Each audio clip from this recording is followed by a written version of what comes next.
Salut à tous, moi c'est Noumi Myriam, étudiante en licence informatique. Aujourd'hui, nous allons vous parler, mon groupe et moi, nous allons vous parler du routage. Notre thème est le routage dynamique dans les réseaux informatiques, exploration des algorithmes de routage dynamique et de leur impact sur la performance du réseau. Notre travail est divisé en plusieurs parties, parmi lesquelles nous allons faire une introduction. Après, nous allons présenter les différents algorithmes et phases et nous allons pratiquer. Nous allons vous montrer comment le routage se fait dans un cas pratique. Après, nous allons parler on va faire la comparaison des performances et après nous allons conclure.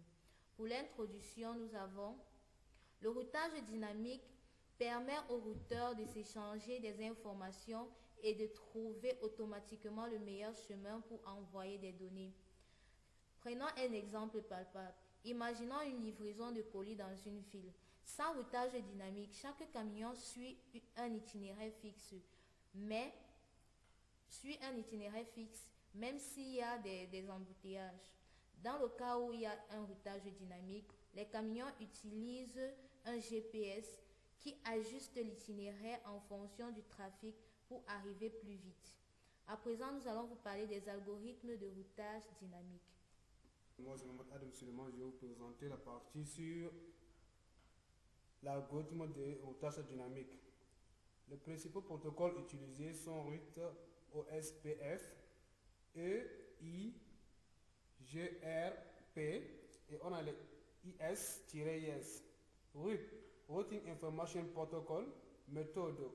Chaque routeur envoie périodiquement sa table de routage à ses voisins, limite maximum 15 sauts, donc l'inefficacité pour de grands réseaux. On va prendre la partie maintenant OSPF, Open Shortest Path First. Méthode utilisée, l'algorithme du lien d'état pour construire une carte complète du réseau. Avantage rapide et efficace sur le grand réseau. On va parler alors de EIGRP, Enchaîned Endurance Gateway Routing Protocol. Méthode combine distance vectorielle et lien d'état plus rapide que RUT. Limitation exclusive au routage Cisco. On a le IS-IS, Intermediate System to Intermediate System. Méthode utilisée par les fournisseurs d'accès Internet, FAI. Avantage, performance sur le réseau à très grande échelle. Exemple, 1 FAI, comme Orange utilise IS-IS pour optimiser le routage de ses serveurs vers des millions de clients dans les différentes villes. Là, dans mon revue, je vais vous parler des impacts des algorithmes sur la performance du réseau. Vitesse de convergence, OSPF et EIGRP convergent plus rapidement que les RIP. Scalabilité, OSPF et EIGRP gèrent mieux le grand réseau, utilisent des ressources. EIGRP est plus efficace en termes de bande passante. Complexité, OSPF et EIGRP sont plus complexes à configurer que les RIP. Choix de l'algorithme. Pour cet exemple, nous utiliserons OSPF en raison de sa rapidité de convergence et de sa capacité à gérer des réseaux de grande taille. Dans notre projet, on va travailler avec RIP puisque nous sommes dans une petite réseau LAN, mais on va détailler l'impact de chaque algorithme et on va utiliser aussi les OSPF pour vous montrer comment la comparaison entre ces deux algorithmes. Et en ce qui concerne comment la configuration se passe, l'étape de la configuration, on va les parler sur la phase pratique. Sans toutefois tarder, on va vous présenter notre cas pratique de notre travail. Tout d'abord, mettons le réseau A contenant les machines A, machine laptop et machine desktop. Puis configurons ces machines, c'est-à-dire le laptop qui est le PC0 et le desktop. Passons maintenant à la configuration de ces deux machines, c'est-à-dire on commence par laptop d'abord. Une fois cliqué, on part sur desktop et puis IP configuration. Après, on a l'adresse statique qui est 192.168.1.3. Une fois entré l'adresse, on tape sur entrée. Après, on fait la configuration du gateway du laptop 168.1.254. Après, on clique sur entrée et on quitte. Une fois terminé, on va voir notre PC0 est configuré avec les adresses qu'on a pu mettre. Ensuite, on doit passer pour la configuration du desktop qui est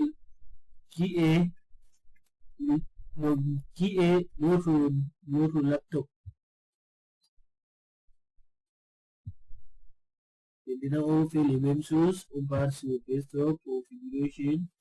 On vient entrer l'adresse IP de la machine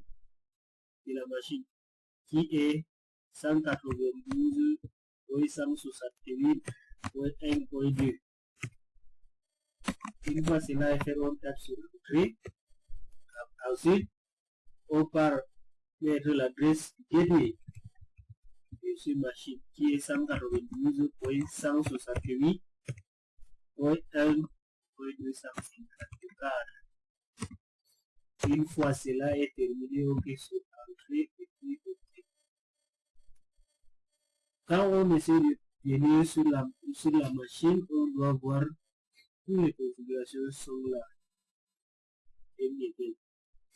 Maintenant, mettre le suite.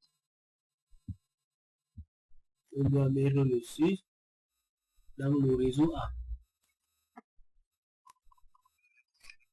Après, on doit mettre les connexions en utilisant les câbles entre les machines et le switch.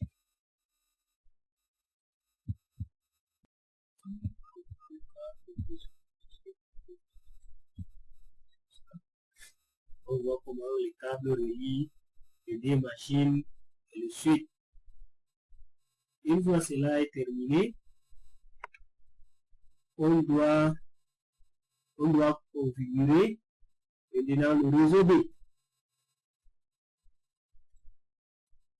Le réseau B aussi a deux machines où on doit configurer un laptop et un desktop.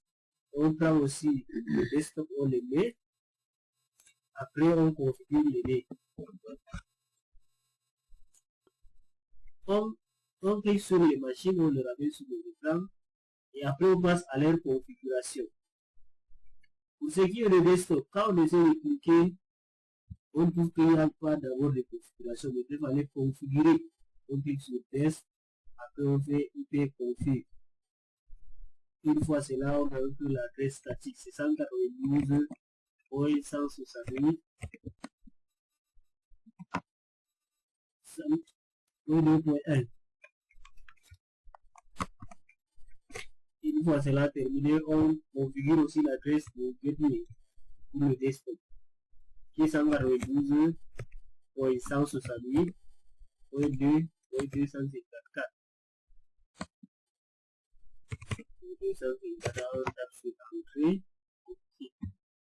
Une fois cela est terminé, quand on essaie de parcourir le curseur, sur les machines, on doit voir les adresses qu'on a eu à configurer. Maintenant, une fois cela est terminé, après avoir configuré le laptop et le desktop avec leurs adresses suivantes, on doit configurer aussi la machine, le laptop aussi, avec ses adresses afin de relier sur les réseaux. Le laptop aussi a l'adresse suivante. L'adresse du laptop dans le réseau B. On a l'adresse suivante 192.168.2.3. Je fais entrer afin d'ouvrir l'adresse du dernier. Ce laptop aussi. Entre temps. On a cette adresse suivante 192.168.2.254.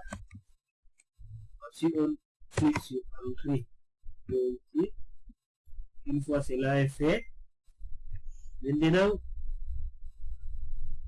on prend un switch pour lier les deux machines du réseau B. En utilisant aussi les câbles, n'oubliez pas, en utilisant les câbles pour on prend le câble, on clique sur la machine, on ramène ça sur le switch. Une fois cela est terminé, nous passons encore nous allons mettre en place les routeurs qui vont lier le réseau A et le réseau B. On prend deux routeurs R0 et R1. Une fois on les place les routeurs, maintenant on doit essayer de lier les routeurs avec les switches en utilisant également les câbles. C'est-à-dire le routeur R0 avec le switch du réseau A et le routeur R1 avec le switch du réseau B. Une fois cela est fait, on les arrange bien pour que la vision ça nous facilite à comprendre mieux. Maintenant, on lit ensuite le routeur entre eux, c'est-à-dire le routeur qui passe la communication, qui gère la communication entre le réseau A et le réseau B. Une fois cela est terminé, nous allons passer à la configuration de ces routeurs, c'est-à-dire le routeur R0 et le routeur R1, tout en commençant tout d'abord par le routeur R0. On vient sur ça, on clique, on voit comment les ports sont alliés, on fait sur interface de configuration, on voit que c'est gigabit Ethernet et 0 Ethernet. Voilà. Et maintenant, il faut arriver là-bas, on doit mettre les adresses du routeur. Le routeur R0 avec l'adresse IP, le suivant, on les met 192.168.1.254 et on clique sur on. Maintenant, une fois cela est fait, on part à Giga Ethernet 2. On configure aussi son adresse IP. On a cette adresse IP le suivant 192.168.3.2 et on clique sur on toujours, il ne faut pas oublier, sinon ça va pas prendre. Une fois cela est terminé, nous allons passer à la configuration du routeur 1 pour le réseau B. On fait le même processus, on vient à Gigabit Ethernet 0, on met son adresse qui est le suivant 192.168 point 2, point 254. Après, on fait entrer, on clique sur on pose sur on. Après, on configure le deuxième face de ce routeur qui est 192, avec son adresse suivante 192.168.3.3. Une fois c'est fait, on clique sur on, sur entrée d'abord, après sur on, puis on doit quitter. Une fois c'est fait, on doit voir comment les faces sont la zone qui va être passée d'un réseau à l'autre à travers le switch et le routeur.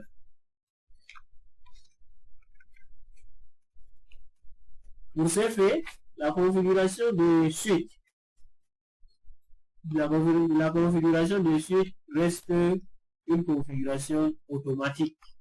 Les switch n'ont pas besoin d'une configuration manuelle. Tout à fait, on a parlé de configuration de route avec les RIP. Précédemment, on doit utiliser cela avec les lignes de commande pour vous spécifier comment ça doit se passer en utilisant les lignes de commande. Pour ce faire, nous avons d'abord tout à fait écrit les commandes suivantes. Terminal enable.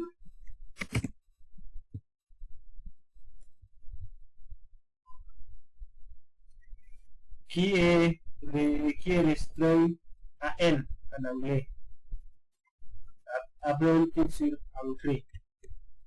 Après on fait config P. Une fois cela est fait, on clique sur entrée. Après on fait le routage, c'est-à-dire routeur RIP, la configuration du routeur RIP. Entrée. Après on attribue les adresses IP, c'est-à-dire l'adresse network, qui est 192.168.168.0.1.0, qui est l'adresse du réseau A. De même, on met aussi l'adresse du routeur en mettant 180. Nous allons passer à la configuration de routeur en utilisant l'algorithme RIP sur notre terminal. Comme ça, on doit aller sur CLI. Après, on va voir que le terminal est sorti. On écrit exit pour sortir de ce qui était avant. Maintenant, on commence par N, enable, c'est-à-dire N pour entrer à la configuration. Une fois entré à la configuration, on tape la commande suivante, config T, config espace T, conf espace T. Une fois ceci est fait, ça nous permet de configurer le terminal. Après,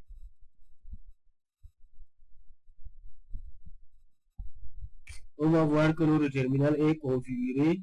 Maintenant, on passe la commande suivante sur notre terminal toujours.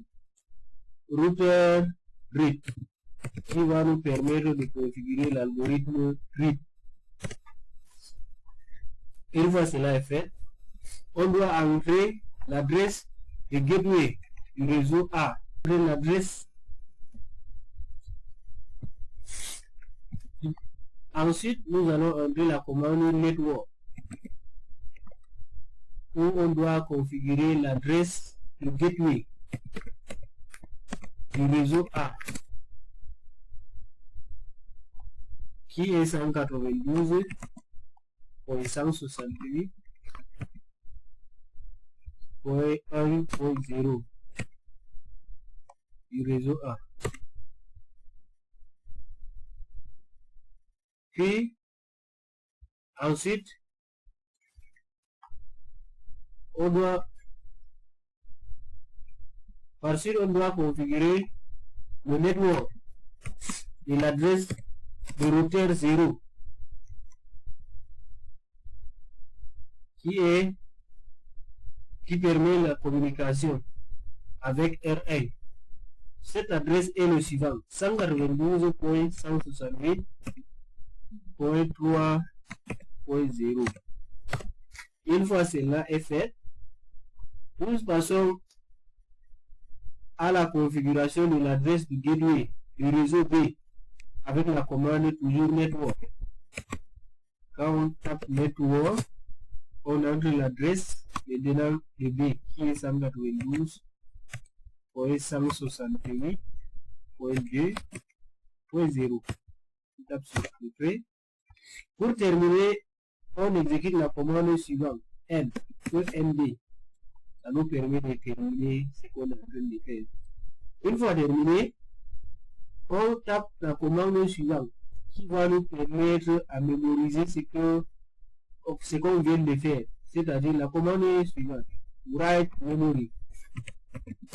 Elle va nous permettre de mémoriser cela en mémoire. Après, on clique sur Entrée.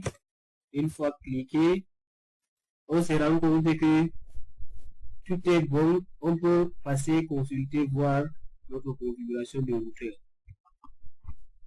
Pour la vérification, toujours on est en terminal. On doit écrire la commande suivante qui va nous permettre de vérifier. Cette commande est la suivante: show IP protocol, c'est-à-dire SHOW espace IP espace protocole avec S. Après, on clique sur Entrée. Une fois cliqué, nous allons voir nos différentes configurations doivent apparaître toujours sur notre cher fameuse terminal.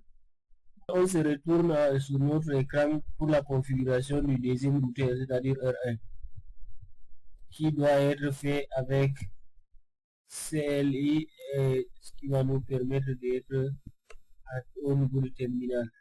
Une fois arrivé ici, on doit exécuter les commandes comme avant, mais maintenant pour la configuration du routeur 1 avec ses adresses de réseau.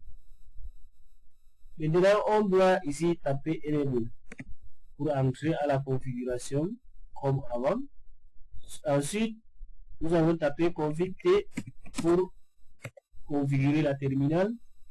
Routeur, ensuite routeur RIP qui va nous permettre la configuration d'algorithme RIP pour notre routeur 1.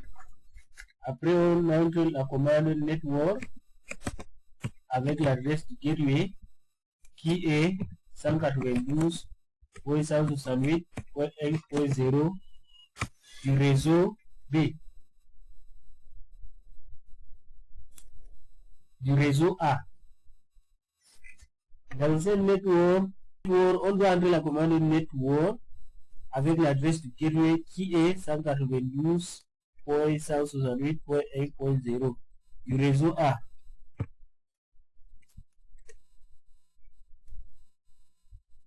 Ensuite, nous allons entrer le network.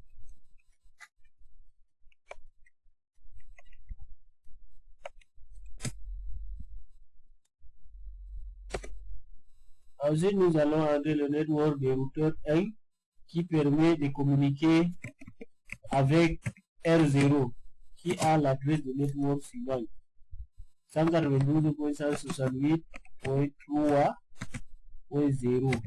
On clique sur Entrée. On entre la commande toujours network et avec l'adresse du gateway du réseau B qui est 192.168.2.0. Puis on entre la commande pour terminer qui est N.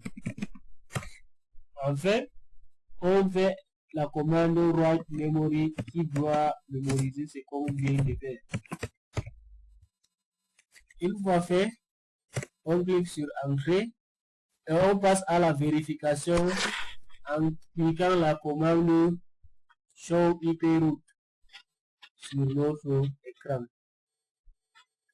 La commande est la suivante pour la vérification Show IP Protocol, c'est-à-dire SHOW espace IP espace protocole.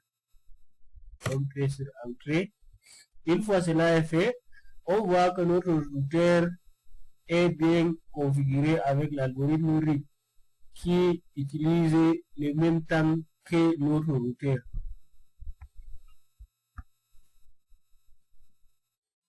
Pour cette configuration, le routeur R1, on voit tout à fait que les configurations sont bien faites, mais la transmission se passe entre 20 et 30 secondes. Tandis que pour la configuration de routeur 1, la communication passait entre 15 et 30 secondes. Voilà, maintenant on a terminé, on clique sur quitter. Une fois cliqué sur quitter, maintenant nous allons essayer de tester est-ce que la communication passe entre les deux réseaux. Maintenant, pour faire d'abord les tests, nous allons prendre l'adresse de PC0 et pinguer avec l'adresse du PC1.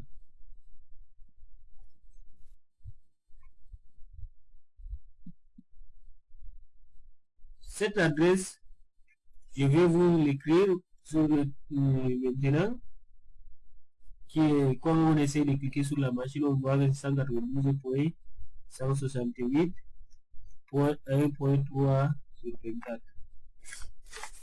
Maintenant, pour la machine, pour le PC 0, on part maintenant sur le PC1 et on part sur command prompt pour faire le ping avec la machine PC0 de réseau PC0 de réseau A. Maintenant, une fois là-bas, on écrit ping, on entre l'adresse de PC0 qui est 192.168.1.3. On clique sur Entrée. Une fois cela est fait, nous constatons que à la fin, la machine PC1 a envoyé 4 paquets qui est reçu, que les 4 paquets ont été reçus par la machine PC0. Donc, la communication entre ces deux réseaux est effectivement très bonne et ça passe comme prévu. Maintenant, on clique sur quitter. On prend le message. On essaie de tester est-ce que ceci passe effectivement du réseau A à réseau B.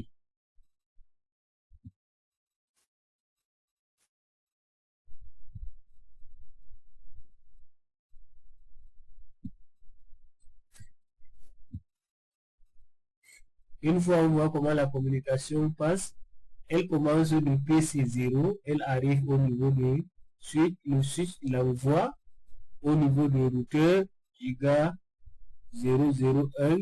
Après, une fois arrivé là-bas, elle l'envoie au deuxième routeur. Une fois le routeur reçoit, il l'envoie au switch. Et de même que le switch envoie à la destination. Donc, la communication, elle passe très bien.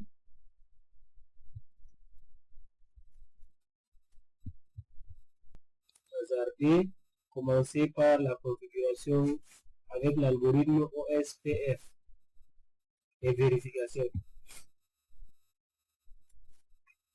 Une fois arrivé dans notre terminal, on doit entrer la commande enable qui va nous permettre d'entrer à la configuration du config pour configurer le terminal. Après, routeur OSPF1 pour configurer le terminal. Après, on tape routeur OSPF1. Puis on tape sur Entrée. Ensuite, nous allons entrer les adresses de configuration du routeur avec la commande Network. Ensuite, nous allons passer à la configuration des routeurs de réseau A. Cette configuration doit passer avec la commande Network toujours. Network, on entre l'adresse qui est 192.168.1.0 avec les 0.0.0.255 area 0. On fait entrer. On fait encore Network toujours avec 192.168.3.0 avec 0.0.0.255 area 0. Puis on tape sur Entrée. Une fois sur Entrée, on tape N pour terminer. Ensuite, on tape sur Write Memory qui doit nous permettre de mémoriser ce qu'on a eu à faire. Une fois cela est terminé, nous allons passer à la vérification de ces configurations qu'on a eu à faire en utilisant la commande suivante. On tape la commande suivante pour la vérification sur notre terminal. La commande est la suivante: show IP espace IP espace OSPF espace NIBOR, c'est-à-dire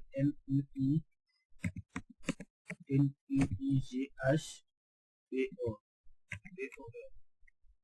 Entrée. Maintenant, on voit que notre routeur est configuré à un temps de 38 secondes avec l'interface Gigabit Ethernet 001 sur l'adresse 192.168.3.0 et NIBOR ID 192.168.3.2. Après, on doit cliquer sur Quitter.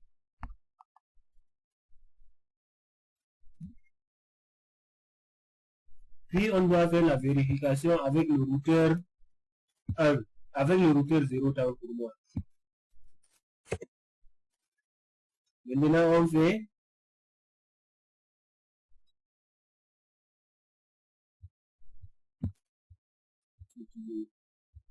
ça s'est passé également avec les mêmes commandes, c'est-à-dire le show IP OSPF NIBOR BOR.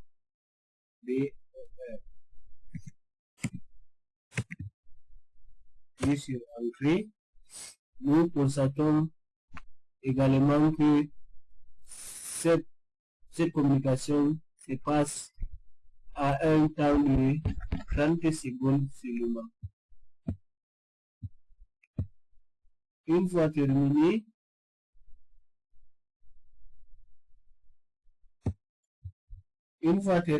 on doit essayer de pinguer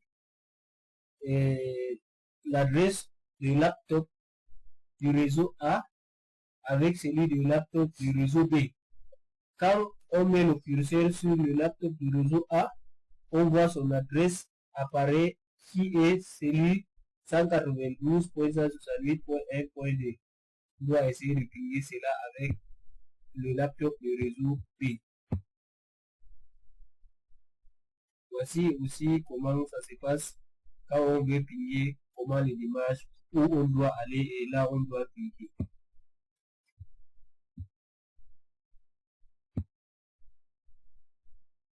On clique sur la machine. Quand on essaye d'entrer la commande PIN avec l'adresse du réseau A, du laptop du réseau A, on voit que le laptop du réseau B envoie 4 paquets et ces 4 paquets sont reçus par le laptop du réseau A. Donc, il y a 0 lot manquant. Ça veut dire que la communication passe effectivement du réseau A à réseau B par laptop du réseau A à laptop du réseau B. Essayons de faire un petit test pour voir ce qu'on est venu de faire avec notre cher terminal. Comment les simulations doivent se passer.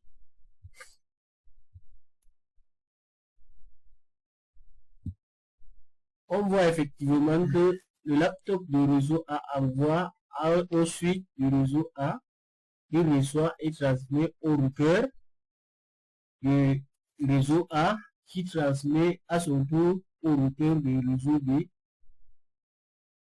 Une fois arrivé, lui aussi transmet au suite du réseau B. En conclusion, après avoir vu la pratique palpable et claire de notre routage dynamique, nous pouvons conclure que RIP est simple mais limité, idéal pour petits réseaux.